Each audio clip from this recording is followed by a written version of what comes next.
Frank Matthews set a plate of pancakes on the table and gave a small nod to the older woman fumbling for her wallet. "No rush, Mrs. Carter, you can pay when you're ready," he said, glancing toward the counter where the coffee was burning. But what happens when a teen's cruel joke turns into a life-changing moment? Find out on Courageous Voices. Across the cafe, a group of teens huddled at a booth.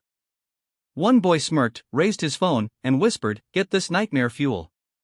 The flash snapped, laughter. Frank kept wiping the counter, shoulders tight. Near the window, Tom Harris paused mid-bite, eyes fixed on the faded tattoo just visible under Frank's sleeve, a Special Forces insignia. "Brian," Tom said sharply, turning to his son, "put the phone down right now." The room went quiet. Frank Matthews hadn't always been the quiet man pouring coffee and stacking plates at Maplewood Cafe. Decades earlier, he had been a young combat medic with the U.S. Army, serving in the humid, unforgiving jungles of Vietnam. Fresh out of training, Frank had been known as Doc to his unit, the guy who could patch you up when everything around you was falling apart. In 1971, on a sweltering day near the Cambodian border, Frank's life changed forever. His unit was ambushed, and a helicopter sent to evacuate the wounded was shot down just a few hundred yards away. Without waiting for orders, Frank sprinted toward the burning wreckage, dodging gunfire and shrapnel. He pulled one man out, then went back for another and another. On his third trip, the helicopter exploded, sending a wave of heat and flame over his body. Somehow, he survived, dragging the final injured soldier clear before collapsing. Frank spent months in a military hospital undergoing skin grafts and painful treatments for the burns that covered half his face, neck, and arms. When he was finally discharged, there was no hero's welcome waiting. The country was bitterly divided over the war. He returned home to protests, to people calling soldiers baby killers, to strangers turning away from his scars with a mix of fear and disgust. There were no parades, no thank you speeches, no medals handed to him in front of cheering crowds. Frank tried to fit back into civilian life, but the transition was brutal. The mirror reminded him every day of what he'd been through. People stared, some even crossed the street to avoid walking past him. He avoided the local Veterans Hall, skipped the parades, and stayed away from the reunions. Memories of combat were hard enough, trying to explain them to people who didn't understand made it worse. He met his wife, Ellen, in a small grocery store where she worked as a cashier. She saw past the scars, past the stairs, past the wounded man, and into the heart of someone still trying to find his place in a world that no longer felt familiar. They were married quietly and made a simple life together in the small Missouri town of Maplewood, but after 30 years of marriage, Ellen passed away suddenly from cancer, leaving Frank alone. For a while, Frank drifted, unsure of what to do with his days. Eventually, he took a job at Maplewood Cafe, a local fixture, the kind of place where the coffee was always fresh and the conversation always light. The cafe became his refuge, a place where no one asked about the past, and no one demanded stories he wasn't ready to share. There he found a rhythm, coffee poured, plates cleared, tables wiped. Days passed. To most of the customers, Frank was just the quiet older man with the steady hands. Always polite, always dependable, and that was exactly how he wanted it until the day everything changed.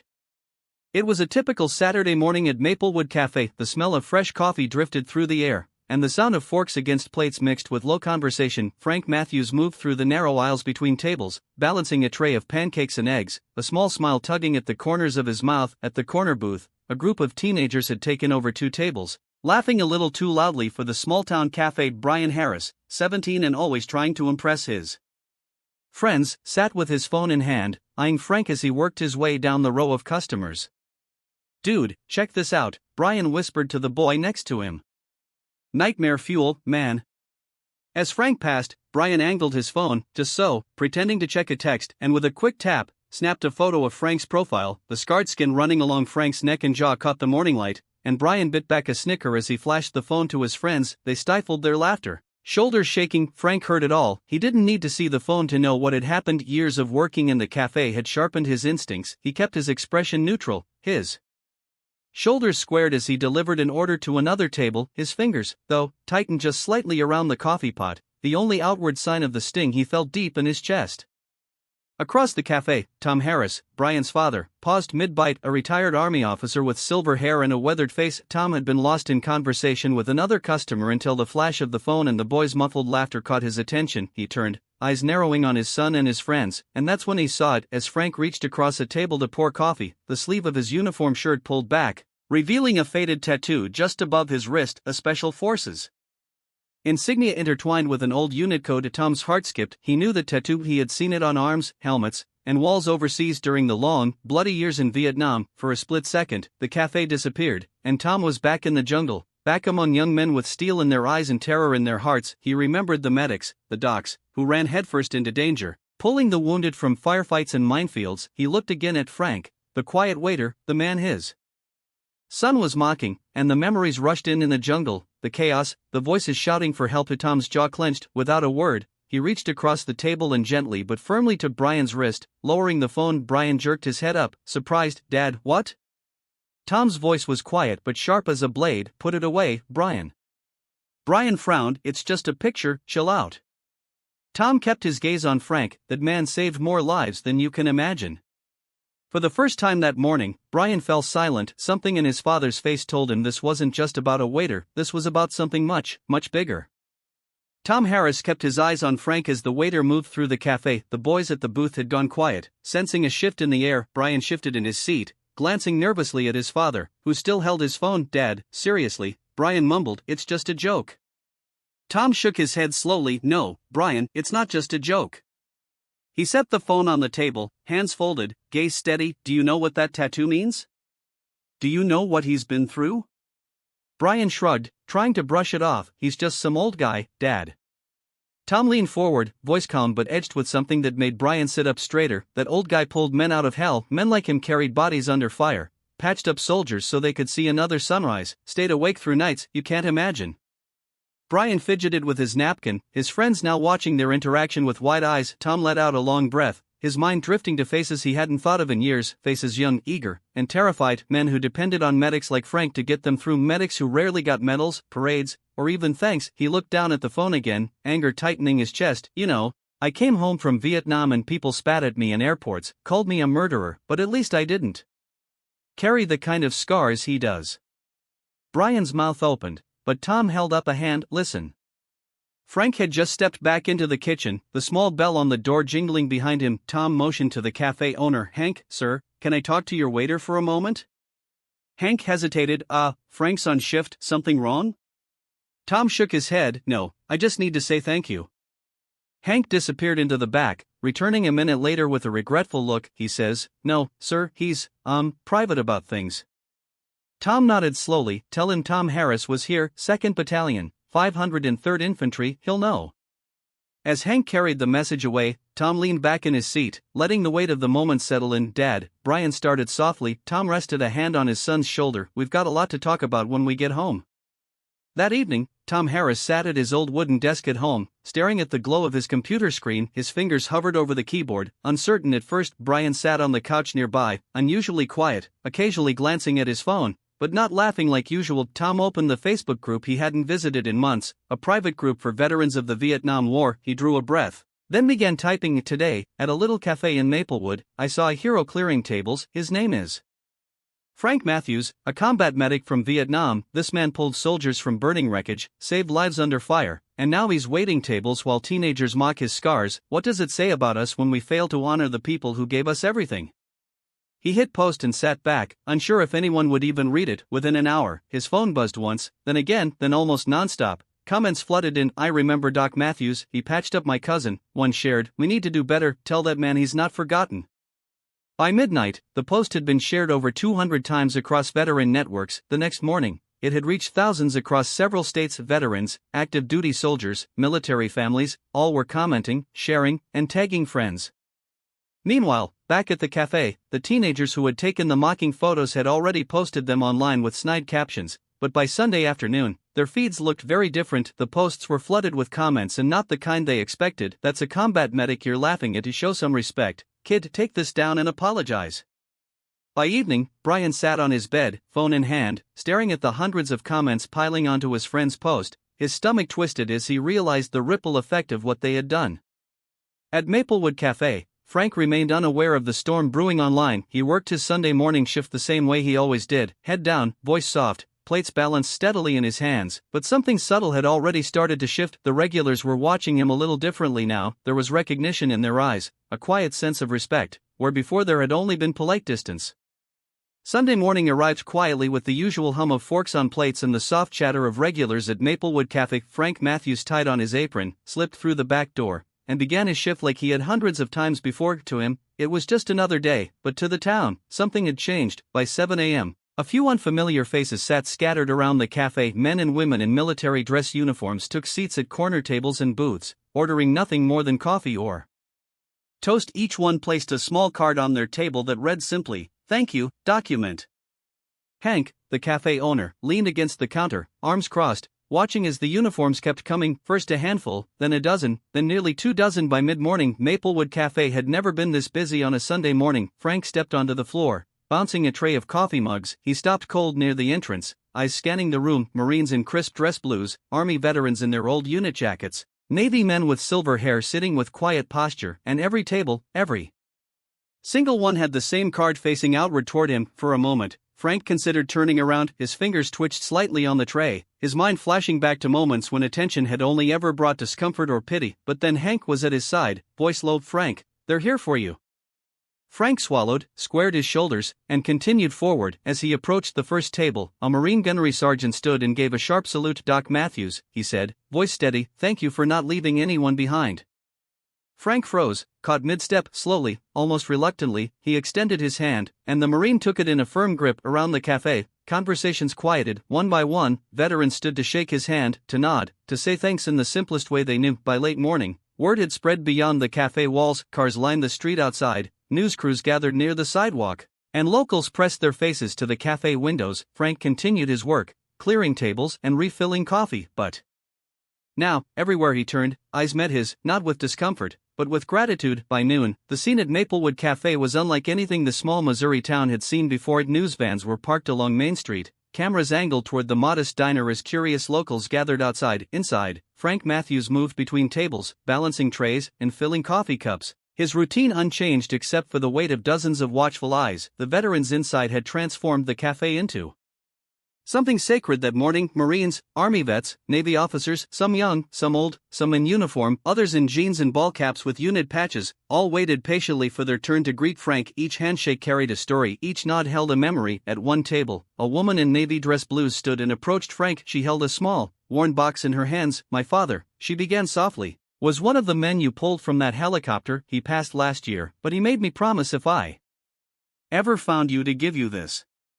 She opened the box to reveal a purple heart. Frank stared at it, stunned. She pressed it into his hand, closing his fingers gently around it before stepping back, leaving him speechless. Near the back, Tom Harris entered with his 2 sons, Brian, face pale and eyes downcast, and James, a tall man with a limp, leaning heavily on a cane. As they approached, Frank turned, recognition flickering in his eyes. "You probably don't remember me," James said with a small smile. "Third vehicle in the convoy."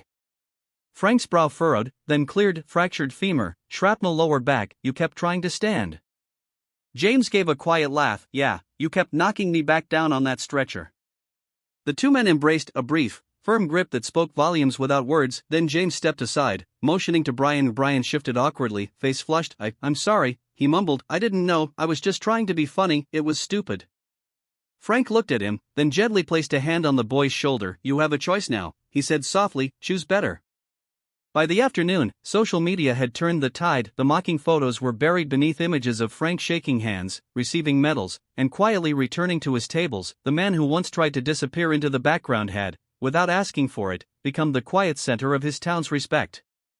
The days following that Sunday marked a quiet transformation at Maplewood Cafe. Word of Frank Matthews had spread far beyond their small town. News reports aired across local channels. Veterans groups from neighboring counties called in to offer thanks, and people who once kept their distance now waited in line just to sit in Frank's section. But for Frank, the most meaningful change came not from the cameras or the visitors. It came from Brian Harris. 2 days after that unforgettable Sunday, Brian walked into the cafe alone, no friends laughing at his side, no phone pulled out for photos. He stood by the counter, shifting awkwardly from foot to foot until Frank noticed him. Frank wiped his hands on a towel and came over, his expression calm. "Can I get you something, son?"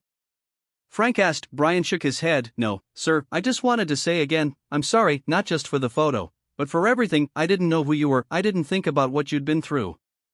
Frank studied him quietly for a moment, then nodded. "Takes guts to come back in here, that's a good start." Brian hesitated. "My dad and we've been talking a lot. He told me more about the war, about the guys like you." He looked down, fidgeting with his sleeve. I want to do better. I was wondering, could I help out here? Volunteer? Maybe. Frank's brow lifted in surprise. That's up to Hank, he said, glancing toward the kitchen, but I think it's a fine idea.